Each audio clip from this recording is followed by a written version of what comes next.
and should have a long engagement till you really get to know someone, and watch out for red flags that could be a deal breaker for you in a relationship. Well, that's what the OP of this first story did. He found out something his fiancée did that he couldn't stomach, and tried to break it off amicably, and he got blindsided when she opted to do something so nasty that could ruin his life to get back at him for dumping her. Let's read the story. Original post. She, Rose, 30 female, has been at her company for the past 6 years, and she works an office job in a non-customer facing company. We have also been together for the past 5 years and put off our wedding until after graduating and after COVID. Recently, she was chosen to be promoted to a position in a different department after someone was leaving the company, and we knew about the promotion for some time. The woman who was leaving wasn't leaving until a certain date, but she was excited about the raise and getting promoted to a manager after years of wanting to be. However, as she neared closer to the date of the promotion, she began to ghost her job and ignore various warnings and calls about absences because of her anxiety surrounding it. Anxiety she never chose to voice until after she had been fired for ghosting them for weeks. She would go to work in the morning and return at the time that her normal shift would end. But after she got fired, she wanted to talk to me, and she told me that she lied about going to work for the past 2.5 weeks. When I asked her what happened, she said that her team wanted to throw her a small party to celebrate her promotion before she would leave. But the party made her anxious because she doesn't like to be celebrated because it's embarrassing. She also said that public speaking gave her anxiety too, and after learning that, she would have to say a few words in a bigger joint meeting after receiving the new promotion. She couldn't bring herself to go to work, and found other things to do during the time she was supposed to be there. She said that she'd often stay in her car on her phone, or go to the gym or a friend's place sometimes, and over the course of those 2 weeks, she ignored calls and emails from her job on her absences, until she was fired after numerous warnings. She since said that she wants to go to therapy to work on her anxiety before looking for a new job, and she asked if I could cover the expenses in the meantime. I told her no, because first, she lied about going to work for over 2 weeks, got dressed, and only wanted to talk after getting fired. I told her that I didn't appreciate her lying, or entitlement to ask me to cover bills for a few months before she searches for a new job. And she said that I was being unfair, because she's planning to go to therapy. While I told her that therapy is good, I said I needed a break to reconsider our relationship and engagement away from her, and she was fine with staying with a friend for a few days. However, when I called 2 days later and said I was done, and wanted her to remove whatever belongings she didn't take with her, she and her friend began posting that I hit her when we talked, which is why she's breaking it off. Aside from texting mutual friends, she's also reached out to my job and had me talk to about it from my boss when I had no clue, and found out during the meeting. I'm writing this because I want to ask if anyone's been in anything similar, and how to manage this. I feel I was respectful in taking 2 days to myself before asking her to remove her things whenever worked for her, but she just keeps posting about me harming her, and making fun of her for seeking therapy. Edit. The thing that made me the most upset was when she said that she would not go back to work for a few months until therapy was done. And now that she left her company, she wanted me to pay for her to go to therapy too after she lost her benefits. Something I forgot to add in my post, along with her saying that I can afford it because of my salary. Now for the top advice before reading the update. You have every right to be upset. This is borderline/dissociative behavior. I wouldn't marry her. This behavior is not a small matter. I feel like I was pretty direct with her after taking a little over a day to think and tell her that I was done, and nicely asked her to remove her things, only for her to start her social media stuff and calling my job. Serious character flaw. Lying to you and pretending are huge red flags. You should not be alone with her again given her allegations. She lost her benefits after leaving, said she wouldn't go back to work for a few months until after therapy was done, wanted me to pay for therapy because I can afford it with my salary, and went to such lengths to lie and even bringing spare clothes in her car after getting dressed every morning to pretend to go to work. Look, she's got problems, big problems, but instead of facing them she hides, blames others and tries to manipulate you into being okay with this. Oh, and now outright spreading hateful and harmful lies. Nope, you're done nothing wrong. In fact, your choices are right. Now, to block her in every way and do damage control. Grieve, but get away from her and anyone who supports her BS. P.S. Sorry you've had to go through this, but though you don't feel lucky now, you've made a very lucky escape. Literally got talked to at my job after she called them. Already blocked her on a lot of things, but the job thing surprised me. It's like she sabotaged her own life, job and wants to take you down with her. Sorry mate, but she's not to be allowed anywhere near your life. You might need to get something like a cease and desist letter by a lawyer sent to her or even a restraining order, but yet her actions destroyed your relationship. And now for the update. We would have been married already if not for COVID making us delay plans, but after everything that happened, I believe it was for the best. A manager in a different department of her office was retiring, and she was chosen to be promoted in her place. Her promotion wouldn't start until the woman left, and it would have been the first she's ever been a manager in her life. However, as the promotion neared, she decided to ghost her job and pretend to go to work after years of wanting to become a manager, and it resulted in her being fired. She'd leave for work at her usual morning time and return in the evening as she always did, but even after she was fired, she didn't come clean until another week had passed. When I asked her what happened, she said that her team wanted to throw her a small party before her last day and that it gave her anxiety. She also said that she hated being celebrated and felt anxious about having to speak at a joint meeting after receiving the promotion. So, she pretended to go to work instead, ghosting work calls too, getting dressed in the morning for 2 weeks, before getting fired and going to a friend's or the gym with a change of clothes. When she came clean, she said that she wanted to go to therapy to work on herself, and that she wanted me to pay for it because I could afford it while also covering her side of rent. And that was when I said I needed a break after her lying for 3+ weeks to reconsider everything. I told her I needed a day, and she agreed to stay at a friend's. And 2 days later, I told her I was done and wanted her to collect her things, but that was when she started to slander me. What happened since? As I stated last time about her response, she took to Twitter and said that I harmed her after she admitted her anxiety to me. And she also wrote that she decided to break up with me after she opened up, and that I became aggressive and was against mental health. She also reached out to my job, which led to me getting called to the office. And since my last post, her friend has joined her in spreading lies too, the friend who she was staying with. Stacy, her friend, fake name, posted about how my ex-fiancé crashed with her because I was aggressive in the past and didn't want her to accept the promotion. She also posted that I was jealous and insecure, and threatening her to not accept it too. I've since reached out to a lawyer who has been helping me a ton, but I've lost some friends who decided to take her side. And she didn't even have the decency to get her stuff. She sent 2 of her friends while she waited in the car, completely refusing to see me at all.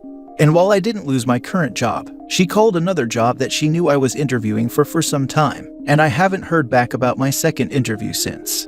I'm discussing how we can address that with my lawyer at the moment, but I wanted to ask how to move on from not only her, but also the friends who took her side and how it's crept into other areas too. It's just been really stressful seeing a new side of her through her lies, and it's really come as a shock in many ways. It's like she's done a 180 so fast, and it's really hard to focus on other things or gain sleep too. Having a lawyer is the best thing you can do right now, and he will be able to go after them for slander, and could sue them, especially her, for all the damages this is causing you. To completely get away from them, you may want to think about moving and cutting all ties, and get a new phone number. Also, lock down all social media to private. Purge any shared friends from social media to prevent them giving her information. Do not under any circumstance meet with her without witnesses of your choosing present and preferably in public. I wish you the best, and I hope you keep us updated. What does the lawyer say? He said it was best to not engage in anything on Twitter or social media like her at the moment, because it could hurt us if I say something emotionally. He's right, say nothing. Their posts will be used as evidence against them, so don't engage. They are hanging themselves. Make sure you get copies and screenshots with timestamps too. OP, listen to your lawyer. All I want to add to that is after all the legal stuff is over, if any of your friends who sided with her come back to you and apologize, I'd recommend you consider forgiving them.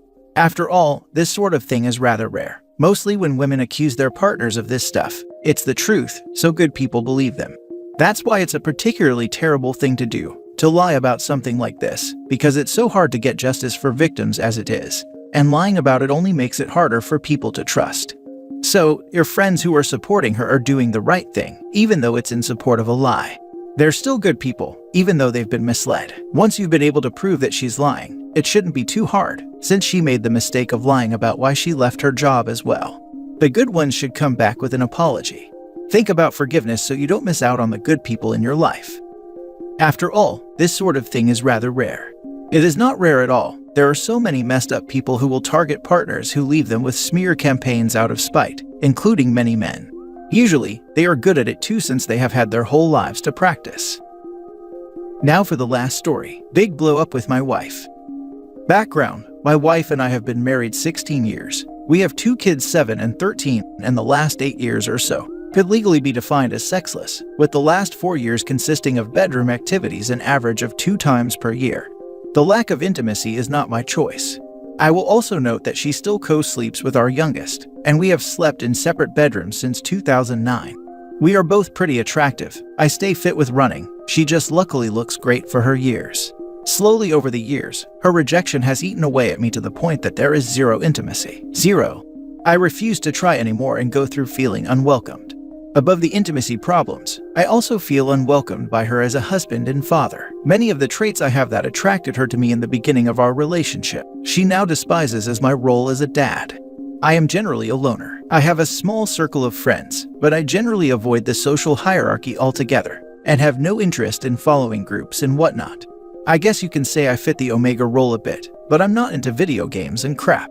I've always had peculiar hobbies and interests, like turtles, fighter planes, and music. I am also very creative and enjoy various arts such as painting.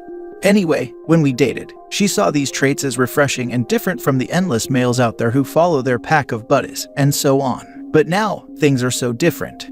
All of my interests and hobbies are met with negativity, cynicism, and sometimes ridicule. This has been a problem in our relationship since the beginning.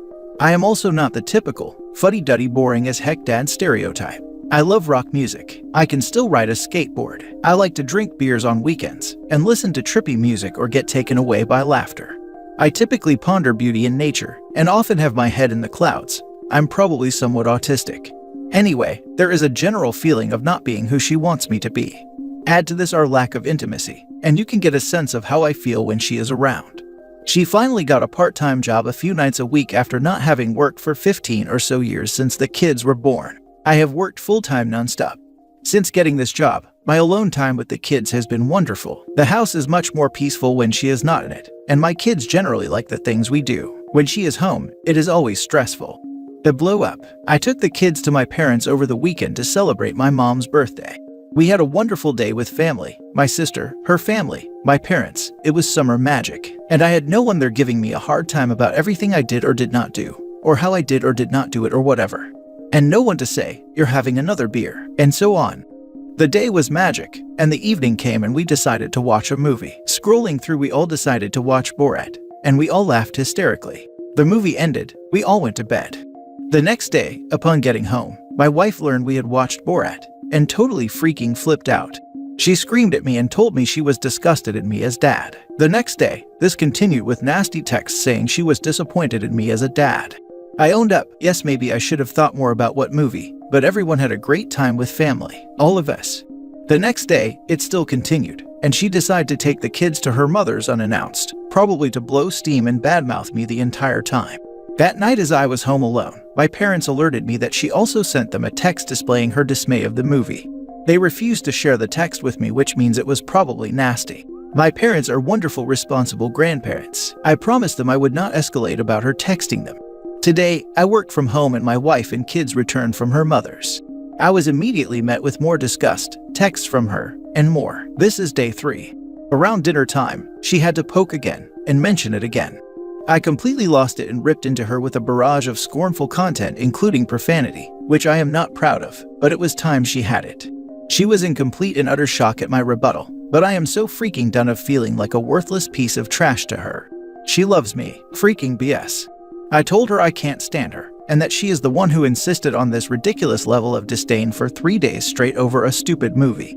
I told her I'm sick of feeling like crap, and I will find someone else who actually values me. She almost tripped and fell as she left for work. And once again, the house is peaceful, just the kids and myself. It is wonderful. Now for the top advice. What I read was less about the movie and more about you two and some incompatible behavior.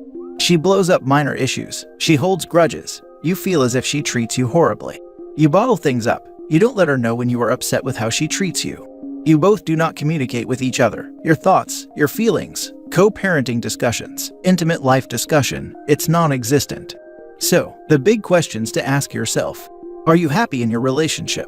Do you want to continue the cycle, as your children will build their future relationships on what was modeled to them as children by their parents? Like, if you settle for this behavior and stay stagnant, your children are likely to have similar relationships when they are older. What is keeping you in this relationship? Why are you afraid to leave this relationship? You told her you want someone who would support you and treat you better. Why not? Divorce, counseling, keeping your status quo is all on you. But you only have one life to live. Is this really how you want to live it? Waiting on those few moments away from your wife. Was going to reply to OP, but to be honest, I doubt if I could cover what I wanted to cover as eloquently nor as accurately as this. Why is everyone talking about you two need to communicate? Doesn't she know she's acting like a pain in the butt and stressing out OP?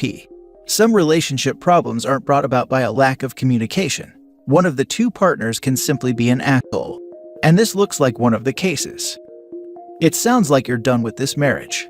Your wife doesn't respect you and is putting no effort into your marriage. Just go ahead and file for divorce. Don't talk to her anymore. Every time you go out, don't explain yourself anymore. Stay out later. Take your kids with you. Marriage is about going through problems together, but the moment they become the problem, it's over. Maybe, but perhaps OP can explain why they let it fester for so long. I'd first try a relationship therapist and see if it can be solved. I know this forum likes to scream divorce, but in case of kids, I'd think twice about that. And I'm speaking from experience. Divorce happening is easily the worst thing in my entire life. Not because I loved my ex so much, but because my kid suffers greatly.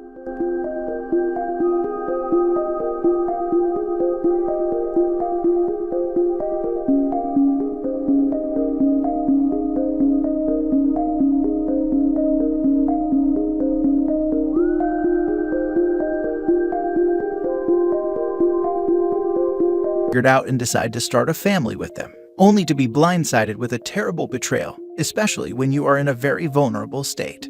Imagine what this poster felt when she found out that her husband is with another woman, a woman introduced as his friend and told not to worry about, just days after she gave birth to their firstborn, when he claimed he was out of town for business.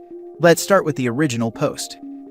I don't know what to do. We just had our baby 6 weeks ago, and when he told me about his business trip, I got a little upset because I'm all alone here. And this is our first child, so I don't know what the heck we're doing most of the time. I couldn't just refuse to let him go, however, because I knew when I met him that traveling is part of his job, so he left. He's very supportive otherwise, very happy about being a father, and he called us maybe 5 to 6 times a day to see if we're doing all right. Last night I was scrolling down IG, and there he was in the background of a local celebrity I followed, sitting in a restaurant with his friend from uni. The woman who always disliked me, and who he told me not to worry about. He's been on this trip since Monday, and is supposed to come back next Monday. I'm so heartbroken. I don't know what to do. I will obviously talk to him when he gets home, but what are my options afterwards? I'm a stay-at-home wife right now, and I haven't worked since I graduated 5 years ago. My husband makes a good living and he didn't think me working was a necessity. I don't have a family except him. If I leave him, how am I going to fend for my son? Who is going to take care of him if I start working? I feel so trapped. Edit. I'm so overwhelmed with the amount of messages and support. I'm going to make it clear here that I'm not going to jump into any conclusions yet. I just had my suspicions about the friend, and I was always wary of her. I'm going to give my husband the benefit of the doubt, of course, but unfortunately my gut feeling is telling me this is what I'm dreading the most. Thank you. Now for the top advice before reading the update. I said this in another comment, but the picture might be a few days old. The influencer might not have uploaded it in the day she took it. So maybe try to video call your husband, and maybe ask to see the view of his hotel room. Try to ask him stuff that force him to speak more about where he is, so you can know for sure that he lied about the business trip. Also, if he tells you the name of the hotel, you can try to call and see if a sympathetic employee can give you any info about him being or not being there. I thought so too, but she had made Instagram stories as well in the same restaurant. I like the idea of trying to video call him. I know Insta celebrities that also post days or weeks old stories. They line up all their content in advance, so they can take a break, but it looks like they are active. They also do it to try and prevent stalkers. Don't jump to conclusions until you have ascertained where your husband actually is. Just out of interest, do you know where the restaurant was? It might sound like a stupid question, but I think it's relevant. If you can't be sure the restaurant is local, then there's a tiny chance this IG influencer may have been in the same place at the same time somewhere out of town. Calling 5 or 6 times a day doesn't sound like something a cheating husband would do either. I hope it turns out to be a misunderstanding. I agree that it's possible he's not cheating. The phone calls don't mean anything though. When I travel for work, the cheaters are the ones talking to their partners multiple times a day. Now for the first update. Hello again, I'm so happy I found you guys here. My husband is home now, but it was what I feared. I don't know if I made a terrible job of explaining the situation in my last post, but the influencer lives in our city, and she was in a restaurant in our city. My husband was supposed to be out of town for business. I took the advice you gave me about influencers not usually posting same-day pictures, but it still struck me as an oddity because he has never mentioned having dinner with this friend. I tried to contact the influencer, but she has over 1.5 million followers. As I said, my husband's work includes a lot of traveling, and he usually do a video tour in his hotel room for me or send me some pictures. This time he didn't, so yesterday when he called, I asked him to FaceTime me to see our son. He told me to wait because the room was messy and he called after 5 minutes. We talked and he saw our son, and then I asked him for a mini tour. He showed me some parts and I took some screenshots. My husband laughed about me taking screenshots and was a bit confused. It isn't that unusual for me to do anyway, so he didn't make a fuss. I went later to hotels.com and started comparing pictures. I found the hotel within 15 minutes. It's less than 10 minutes from our place. It was a bit late, but I took my son and went anyway. The front desk didn't want to tell me what room he was in. I asked her to tell him to come down, but she refused to do that too since it was midnight. I texted him to come down to the reception. When he came down, he was like he was seeing a ghost. I told him to take me to his hotel room now. He refused and asked me to go home, and that he would explain everything later. I told him if he didn't take me to his room now and without warning his friend, I will scream. I don't know why I wanted to see her. It's like even after finding out he's been in town all this time, and even after seeing the look on his face, I still wanted to catch them to drive the message home, so my heart doesn't cave to his excuses and explanations that he was already starting on. He refused, however, to take me up, so I just left with my baby. He came home maybe an hour after me and he wanted to talk and explain when I'm ready. I'm not ready yet, so I asked him to move out and leave me be for the time being. He agreed. I don't know why he did this, why he married me. I'm 29 and he's 39, and his mistress is also 39. She's a single mom and they're more compatible and they get along very well. And they obviously love each other. So why didn't he just be with her instead and save us all the heartbreak? Honestly, what's wrong with people? More update. I'm sorry, I don't want to make any more updates. My husband has agreed to moving out of our apartment. Since we have a prenup, I'm essentially not entitled to anything, but he has offered the apartment since I have nowhere to go. I told him I needed more assurance that the apartment is for me and my son. He's going to transfer the deeds in my name, whatever that means. I'm also going to get alimony or allowance or whatever it's called until my son is old enough to start looking for jobs. All of this conversation was recorded. On Monday, I'm going to talk to a lawyer to make sure what my husband promised me is going to happen. In return, he asked me for separation and not divorce for 2 years. I agreed. About the other woman, I don't know if it's worth my energy to find out more. They have been FWB when they're single, but never had a relationship. They've known each other for 20 years. I didn't want to hear anything about them. I always had my suspicions. He made the usual excuses about her meaning nothing. It was a mistake, and this was their first time because he felt neglected because I wasn't as interested in him as before the baby. He swore he never slept with her during our marriage until this week. I don't believe him. If they end up together, I wouldn't be surprised even though he assured me it will never happen because he doesn't love her. Now for more comments before the final update. The hotel was less than 10 minutes from your house, but he showed up like an hour late, instead of running after you. Obviously he had to go to her to talk the plan with her. Piffed, idiot. Exactly. There is nothing left to say to him. Don't listen to that nonsense, get a lawyer. Split. Man, that's a horrible way to be treated. Sorry for the outcome. I'm sorry too. I'm so sad. Why didn't he just ask me for divorce if he wasn't happy with me? Why did he make a child with me? He is sorry because he got caught. I'm a 40-year-old male, and I remember my dad always cheated on my mom. I remember her crying at night but always took him back. Finally, she had enough. To this day, I can't imagine doing that to my wife or kids. A divorce would be the proper way to go before cheating. No matter what, it's hard on the family. Once again, sorry. Be strong for you and child. Read this a few days ago and was hoping that maybe it was a late posted photo. I'm really sorry about the outcome. It is better for you to know the truth though, and good on you for kicking him out. You deserve a lot better than that. Now for the final update. Hi again. I wasn't planning a new update. I am so appreciative of all the support I've got here, but also, I have received a big amount of hate. It's a small number compared with the majority of people who showed me support, but I don't know why it got to me anyway. Maybe because I already feel vulnerable, or maybe because these things were always in the back of my head. I was attacked for being a stay-at-home wife, for being young, for being a gold digger, for having an older husband, for having a rich husband, for having a baby with my husband, for exposing my husband's infidelity, for not having a safety net, for trusting my husband, for not trusting my husband enough, for demanding that the man I love leave our home after he cheated on me, and it goes on. I should have just ignored everything and concentrated on healing, and I'm going to do that, but I have a small final update to share with the thousands that cared and supported. I don't have a family because I'm an only child. My parents died when I was 5. My grandmother raised me, but she died when I was 20. Many have requested an update about his friend. I texted her that she's an ugly, pathetic, cheap woman who always hated me and always was jealous of me. That even if she ended my marriage and ruined my happiness and the chance for my baby to grow up with both his parents and the future siblings we've planned, she will never have my husband because she's an ugly, pathetic, cheap woman. It has never happened, and it will never happen. But if her goal in life was to sneak around in hotels with married men, then congratulations. I told her I wished what she got from him was worth ruining my life, but that I'm happy that I at least don't need to have her in my life again. I didn't feel any better, to be honest, and regret stooping so low. She texted me back a picture of her and my husband at the hotel with the winking emoji. I forwarded it to my husband. This was yesterday. He showed up around dinner and told me everything. He slept with her during our relationship. He told me he was sorry and that he was relieved now that I knew everything because she can't hold it against him anymore. I kicked him out. I regret knowing all this.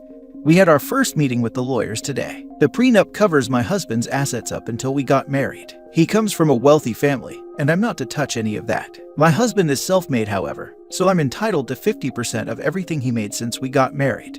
My husband also offered our apartment as an apology, even if the apartment was from his family, and he's going to pay child support. It's really all I need right now and much more than I expected. Divorce takes a couple of years or even more sometimes, especially when children are involved. I think my husband lives with the hopes that I'll forgive him down the road. I know he's always been generous, but he must have some kind of hope to make me this offer because it can't be just remorse. He apologized for hurting me, and I can't even describe how lonely and devastated I am right now. He and my son are my only family and I've lost him. And all for what? I can't believe I still love him so very much, and since he moved out, I haven't stopped crying. I miss him. How could he do this to us for an ugly, pathetic, cheap woman? Get everything agreed upon and in writing, quickly. He might be willing to give stuff up right now, but he might change his tune in the coming weeks or months. Do not trust him to keep his word on anything. That's what the lawyers are going to do. I'm unfortunately very ignorant in these things. I just want my home and my baby safe. Do you have your own lawyer? If not, the lawyers you met with are your husband's lawyers. Get your own representation to comb through the prenup for an infidelity clause. I strongly suspect he's being so generous now because he may be vulnerable to something in the prenup. Contact an attorney of your own as soon as possible. They will end up getting paid by your husband. Consultations are free. If he has moved out, change the locks on the door or at the very least set up boundaries as to when he can come over. Do not give him unfettered access like he still lives there. He's handed you a crap sandwich, but you don't have to eat it exactly how he's serving it to you. Your husband is so weird because he was never going to tell about the fact they slept together if it weren't for that picture. He has probably not told me everything either. They never tell you more than what you already know. And you shouldn't torture yourself with it. Take this time to heal and focus on your son. Screw him and his side piece. It's toxic energy you don't need. Best of luck. Please do not let this man talk his way back into your life.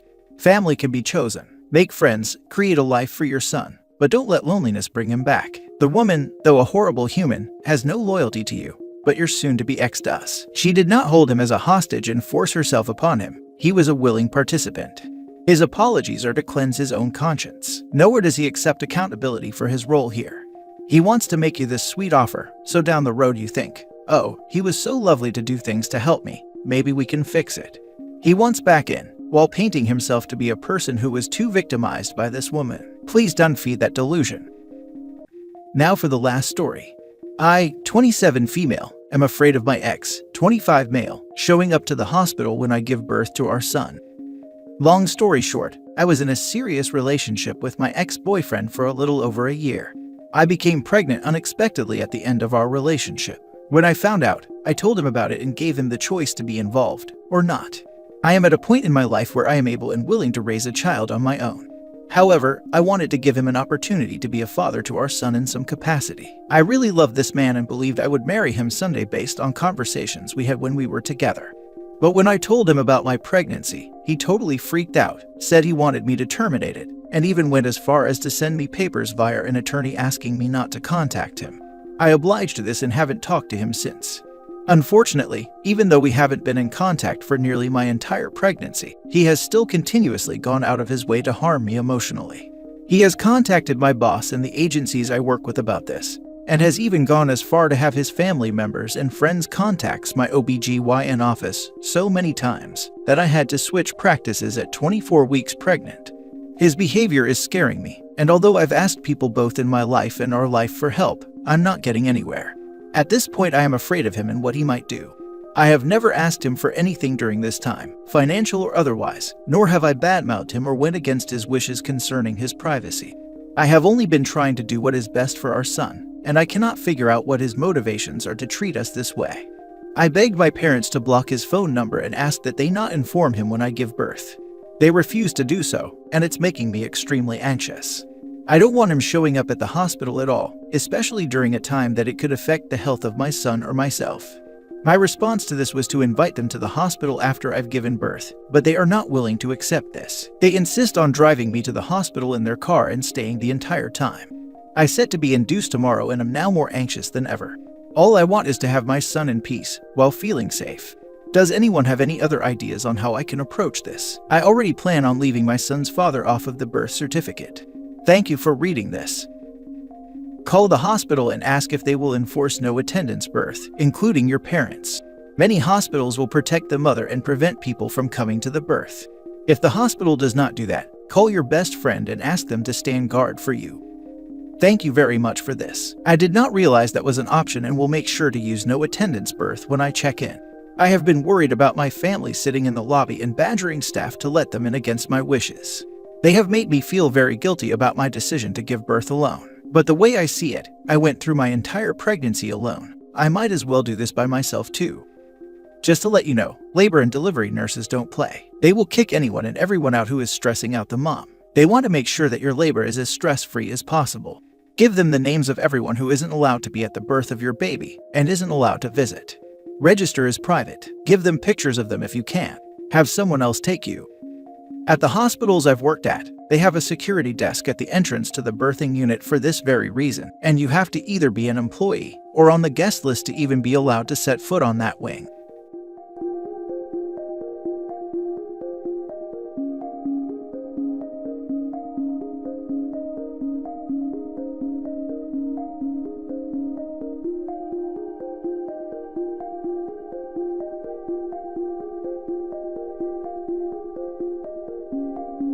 Don't have the best childhood.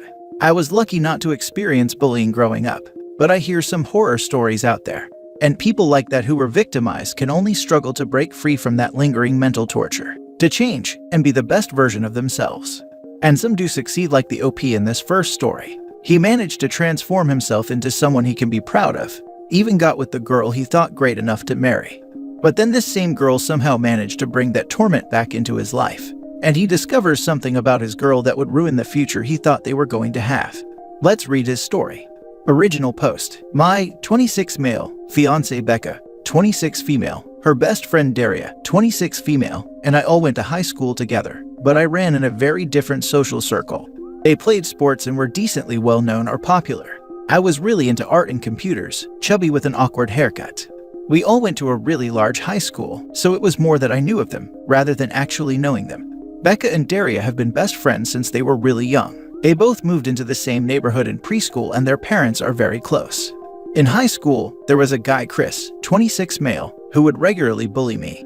There was a name that Chris and his friends called me based on a thing that happened my sophomore year. It was essentially a trap that Chris and friends had set up so that I would be embarrassed, and they could pretend I had done it to myself. I feel like I'm already doing a bad job hiding my identity, so let's just say that the name was Stinky. I hated it. They called me this all the time, and made me the butt of many of their jokes. Chris was very popular and was friends with Becca and Daria in high school. Chris was good-looking, wealthy, and he knew it. He walked around like he was untouchable. Insert all of the wealthy, athletic, good-looking stereotypes that you want here. They pretty much all rang true for him. I hated him, and hated any time that I had to be around him. I know that a lot of people face some really violent bullying, so I don't want it to make it sound like I was physically tortured, but I did feel like I was relentlessly harassed. I was very thankful and excited to get out of my hometown and away from those people when I went to college. I don't know if it was growing up and growing into myself, the ability to reset my identity, or just getting away from tormentors, but I really found myself in college. I'm still a bit nerdy and artistic, but I grew into my body. I started making friends and realized that I had something to offer the world. I rapidly became a lot more confident and comfortable socially. Becca and I ended up going to the same college a few hours away, but she didn't have a car. I offered her a ride home for Thanksgiving break, and it became a habit of riding together for breaks and chatting about life and school. We started to become friends and our friend group started to combine. In sophomore year, our talks became deeper and more personal. I realized I was into her on the way home for Christmas and asked her on a date over break. We've now been together almost 7 years, engaged for the last year. We have a strong relationship, communicate well, go on regular dates and trips, and have supported each other through numerous ups and downs. We have had our fights over the years and even did some counseling together for about a year. I was bringing my parents' passive-aggressive style of fighting into our relationship, and she was assuming I was criticizing her all the time because her mom's horrible behavior. We've found those times to be challenging, but helpful in the long run. I love this woman and I'm excited to get married and spend our lives together. Becca and Daria reconnected after college and now own a business together that plans events and helps connect people and businesses to local food, drinks, and experiences. Their business really took off in the year before COVID, and they've been slowly but steadily growing back as things have been opening up. They have started to enter into a number of exclusive contracts with event spaces and restaurants or breweries. In a market where things can turn quickly, these deals are super important to them, as they provide a lot of security for their company. Becca came home about 2 months ago, really excited about a new brewery exploring an exclusive deal. About a week later, the brewery signed and there was a dinner to celebrate. Becca asked if I want to come and meet the team from the brewery. She told me that I might have met the owner before, but I guess I didn't think to ask who it was because I didn't know who it was going into the dinner. If you're still with me, you can probably guess who the brewery owner is. I was sitting at the table with Becca waiting for the rest of the group to arrive, when Chris came through the door, walked up to the table, greeted Becca, and then turned to me and said, "Hi, Stinky." I was immediately confused and angry. She knew that I knew Chris, and she knew that he had harassed me throughout high school. She didn't mention at any point prior that he was the owner of the brewery, and that she was working closely with him. I got through dinner, but on the way home when I asked why she didn't tell me, she blew it off as though it was water under the bridge, that I had changed and that I should understand that Chris had changed too. I was still upset but tried to let bygones be bygones. Over the next couple of weeks, it was clear that Daria and Chris were becoming romantically involved with each other. Becca and I usually spend 2 to 3 nights a week with Daria, whether going out or simply watching TV at our house or hers. We often joke that we're a throuple, but to be clear, that is not the case, and what we have is strictly platonic. Over the last month or so, Chris started showing up to nights out and even came over one night to Daria's house when we were hanging out and watching TV. I've tried to be open to a new Chris, but he seems like he's the same overly macho, trying too hard to be alpha jerk he was all those years ago.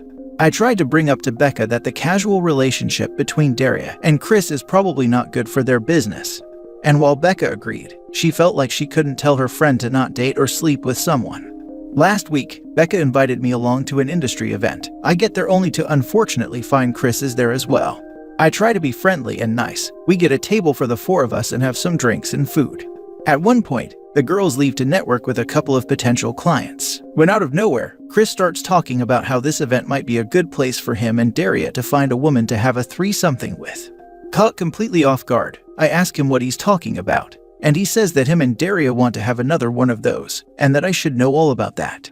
I was super confused and asked what he was talking about, and he proceeds to tell me that him, Daria, and Becca had a couple of that activity in high school, and that he figured that I was having it with the 2 girls as well. I felt blindsided and didn't know what to say.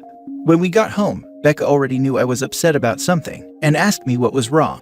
I told her about what Chris had said, and she tried to deny it at first, but then told me that it was partially true. What Becca told me was that Daria and Chris were FWBs for a bit at the end of senior year right before college. Chris and Daria spent a few weeks talking with her about doing that with them, but she was on the fence. At a party when everyone was tipsy, it was brought up again and she went to a bedroom with them. Note for mods, they were all 18 at the time. They all stripped down and did a lot of kissing and touching, but Becca backed out of going all the way and instead just watched them. On Thanksgiving break of freshman year, the three talked about going all the way with it, but ended up not being able to find a free time for all of them. Daria then got a boyfriend and it was never brought up again. All of this was news to me. In addition to not really coming into myself until college, I was a late bloomer in terms of relationships, and Becca was my first everything. I knew and wasn't upset that she had experience before us, but we had never really gone into the when or who of that.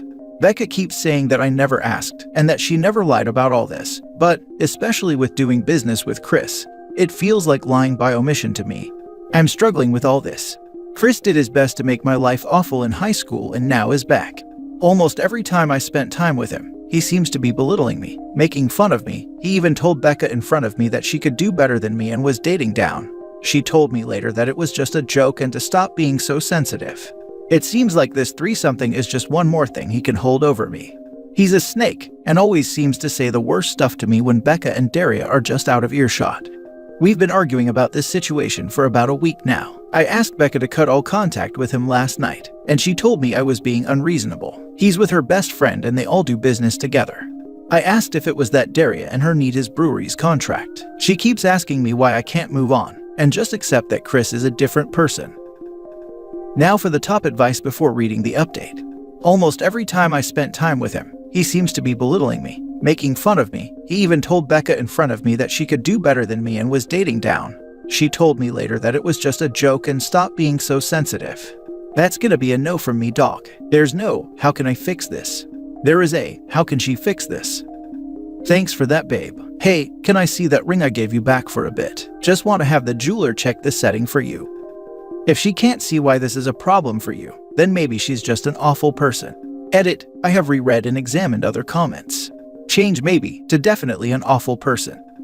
I have a feeling this dude is gonna sleep with OP's fiance. It's just a matter of when it happens. OP, if you have any self-respect, you will leave her, because she clearly doesn't have any for you.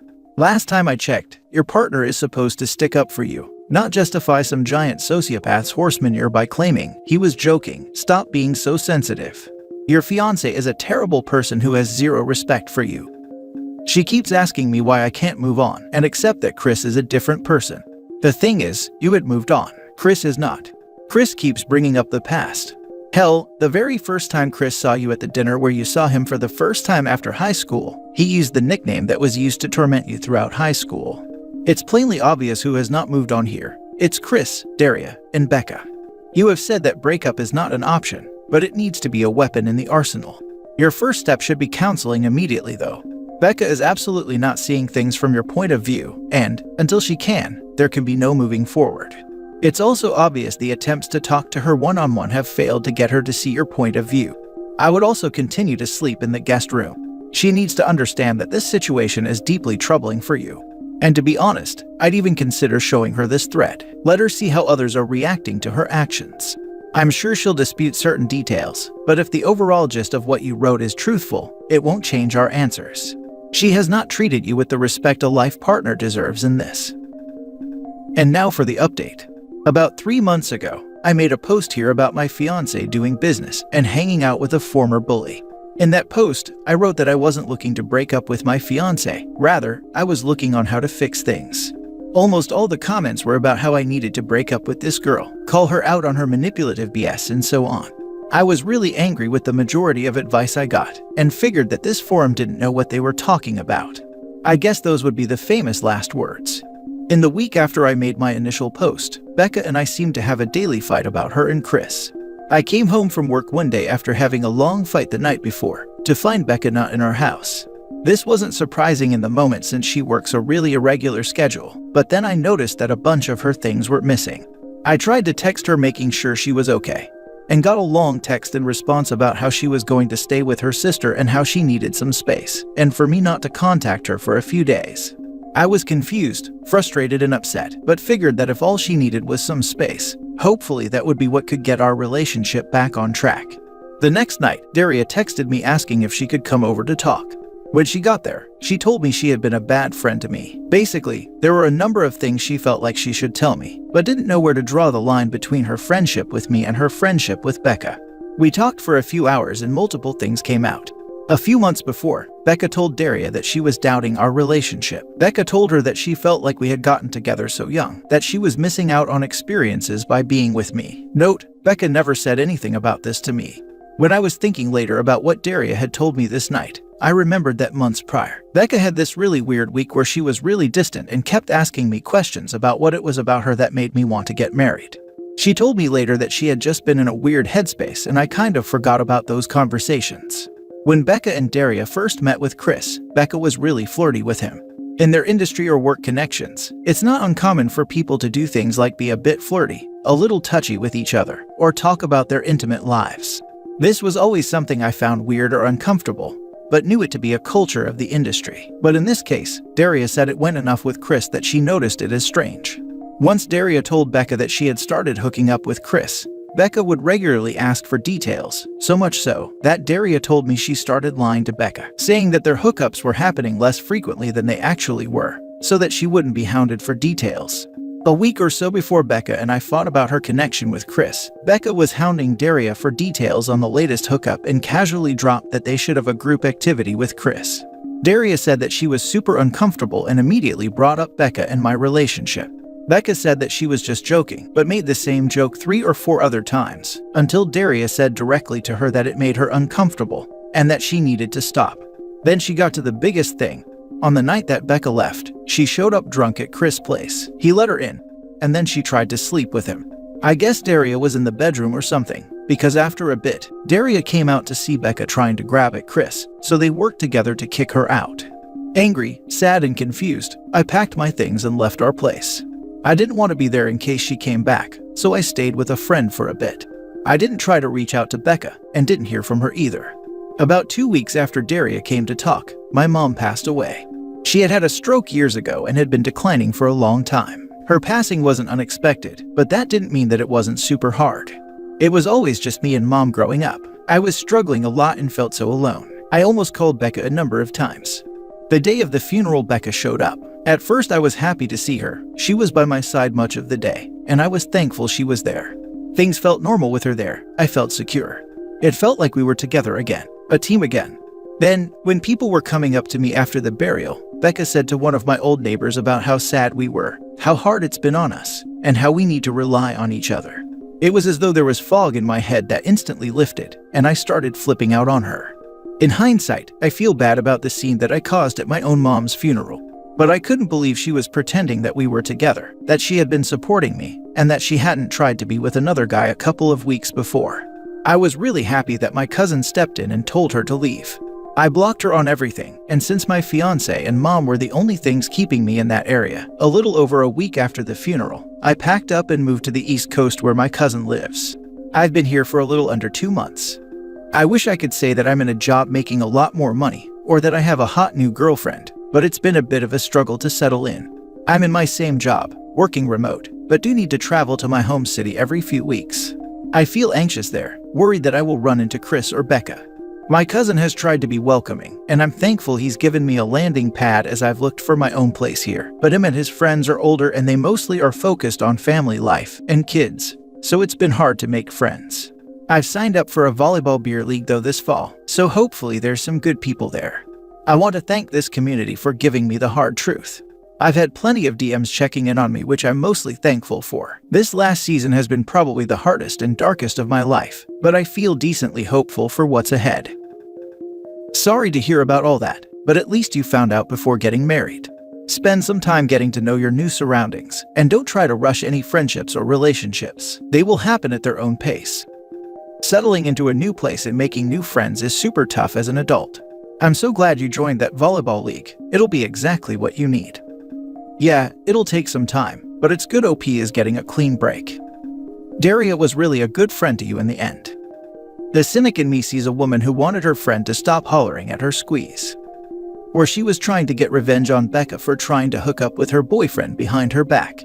I definitely thought of that too, but luckily her talk helped OP get free from his ex, whatever her intentions were.